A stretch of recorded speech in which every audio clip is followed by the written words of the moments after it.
Bonjour à tous, je m'appelle Santadine et je suis ravie de vous accueillir sur cette chaîne. Je suis chrétienne, maman solo, également coach et auteur, et plein d'autres choses aussi. L'idée de cette chaîne, c'est d'encourager les parents solos dans leur quotidien, parce que je suis moi-même maman solo, et je vais tout simplement vous partager des trucs et astuces, des habitudes, des routines, des passages de la parole, des musiques que j'écoute. Et en fait, je vais vous partager mon quotidien de maman solo, tout simplement.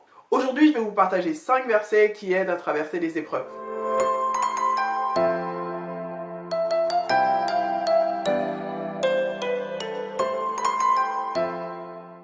Alors, le premier passage, c'est Matthieu 6 au verset 27. J'ai pris la version Parole de vie, que j'aime bien, Parole de vie, que vous trouverez dans l'application YouVersion, pour ceux qui utilisent leur téléphone comme moi, qui dit « Ce n'est pas en vous faisant du souci que vous pouvez rajouter un seul jour à votre vie. » J'aime beaucoup ce verset parce que c'est vrai, en tant que parent solo, on se fait souvent du souci parce qu'on est seul à élever nos enfants et on se dit que peut-être en se faisant du souci, eh bien que ça va changer les choses. Eh bien non, la parole de Dieu est claire là-dessus.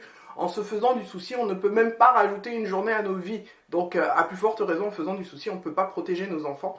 Mais par contre, on peut le faire de d'autres manières, et ça on le verra dans les prochaines vidéos, et notamment dans la prière, l'intercession et le jeûne. Deuxième verset, Psaume 34 au verset 6 dit, version Louis II, j'aime bien la version Louis II aussi, quand on tourne vers lui les regards, on est rayonnant de joie et notre visage ne se couvre pas de honte. Alors, pour la petite histoire, moi c'est un passage de la parole qui m'a beaucoup encouragé dans les épreuves, justement, c'est un peu le thème.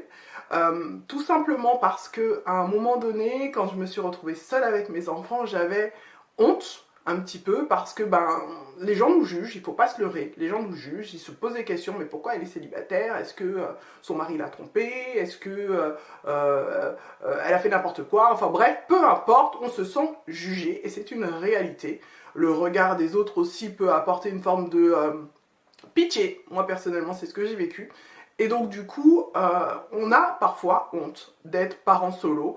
Alors la parole de Dieu, elle est claire, elle dit quand on tourne vers lui les regards, on est rayonnant de joie et notre visage ne se couvre pas de honte. Ça veut dire que Dieu enlève la honte juste parce qu'on tourne vers lui les regards. Donc ne soyez pas honteux, soyez fiers parce que vous êtes des enfants de Dieu.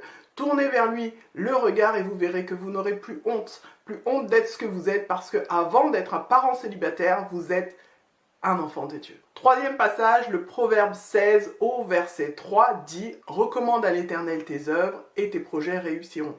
C'est hyper important de recommander ses œuvres à l'Éternel. Tout ce qu'on fait, on le recommande à l'Éternel et c'est lui qui permet à nos œuvres de réussir. Il n'y a rien qu'on ne puisse faire seul et c'est pour ça que la parole nous encourage à recommander nos œuvres à l'Éternel. Et c'est vrai que quand on est parents célibataires, on a des projets et un des plus gros projets qu'on a, eh bien, c'est l'éducation de nos enfants. Alors recommandons l'éducation de nos enfants, recommandons ces œuvres-là à l'Éternel et nos projets réussiront. C'est garanti parce que c'est la parole de Dieu qui le dit.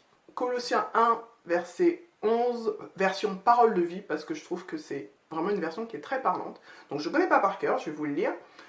Voilà ce que ça dit. Sa puissance magnifique vous rendra fort pour tout. Alors vous résisterez et vous supporterez tout avec patience et avec joie. Vous supporterez tout avec patience et avec joie. Ô combien, en tant que parent solo, on a besoin de patience, et c'est clair, et on a besoin de garder notre joie et d'être dans la joie. Ça, c'est certain, mais surtout, voilà ce que la parole de Dieu dit, que sa puissance va nous permettre de tout supporter et de résister à tout. Tout, c'est tout. Donc, vraiment, je vous encourage à méditer sur ce passage, donc de Colossiens 1 au verset 11, parce que voilà ce que le Seigneur il nous dit. Il nous dit qu'on peut résister à tout par sa puissance, avec patience et avec joie. On passe maintenant au tout dernier passage que je voulais partager avec vous. 1 Corinthiens 10, verset 13, dans la version Louis II.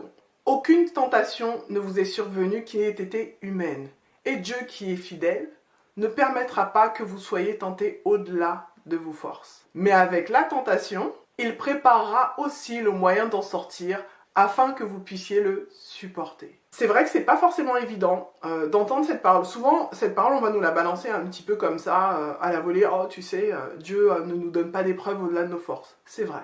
C'est la parole qui le dit, on l'a lu.